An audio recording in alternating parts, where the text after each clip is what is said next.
Welcome to the Fear and Greed Business News Afternoon Report for Tuesday, the 23rd of July, 2024. I'm Sean Aylmer. Every afternoon, we've got the 5 stories that happened today that you need to know about. Story number 1, the S&P ASX 200 closed up 0.5% today to 7,971 points. The tech stocks did best following a strong lead-in from Wall Street, while healthcare stocks, industrials and consumer discretionary companies also outperformed. Worse than the day were the energy stocks. CSL was a strong performer today, so too Commonwealth Bank. BHP slide continues. It's now worth $210 billion. That's $13 billion less than Commonwealth Bank. Now, just about a week ago or so, it was the biggest company on the bourse. No longer. In corporate news, Transurban said it will partner with the Queensland government to widen the western section of the state's Logan motorway. Burns treatment developer Polynovo outlined growing demand for the company's products in conflict zones and developing countries. Revenue last financial year was up more than 50%. Its share price jumped more than 7%, the best of the top 200. Wesfarmers and JB Hi-Fi hit record highs.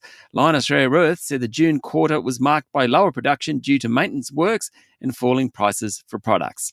Story number 2, Wall Street closed higher this morning with tech stocks leading the way. Nvidia jumped nearly 5%, while Tesla was up even more.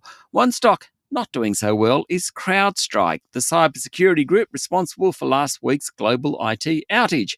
It's off nearly 25% since the botched update. Perhaps it should be off more.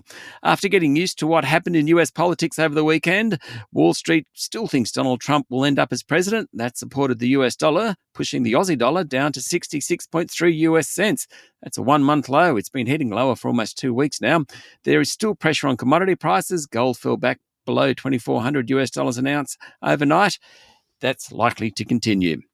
Story number 3, the country's biggest builders and developers say the CFMEU's grip on the construction sector has sent costs skyrocketing and damaged productivity, yet they're reluctant to speak out publicly, fearing retaliation from the militant union.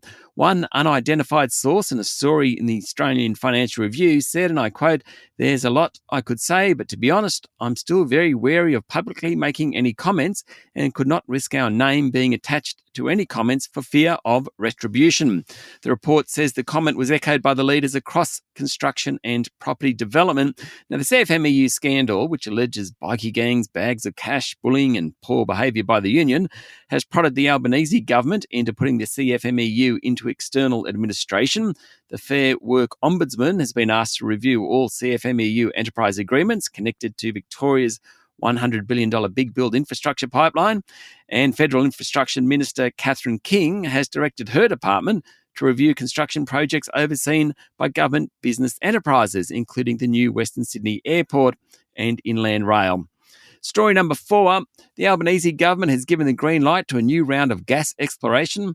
The government now supports gas as a transition energy, and the new gas offshore exploration permits cover both the Otway and Sorrel basins off Victoria and Tasmania. Now, in an effort to soften the environmental backlash, the government's also finalised 10 permits to allow exploration of carbon capture and storage to trap emissions from gas projects.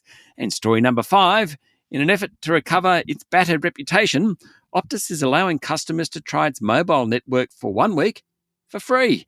During the trial, customers will have access to 30 gigabytes of data, unlimited standard national calls and 1,000 standard national text messages over a 7-day period. The company's not requiring any payment details from customers. The trial's available through the My Optus app on any eSIM-capable device, which is pretty much most smartphones released in the past few years. That's all according to a report in the Sydney Morning Herald. Customers can keep their current number and current provider and use the app to switch between services. Optus lost thousands of customers as a result of last year's outage, which affected 10 million customers. The trial represents an open challenge for customers to compare Optus to their current provider. That's according to the telco. That's it for the afternoon report for Tuesday, the 23rd of July, 2024. Michael Thompson and I will be back tomorrow morning with a Wednesday edition of Fear and Greed Business News. I'm Sean Aylmer. Enjoy your evening.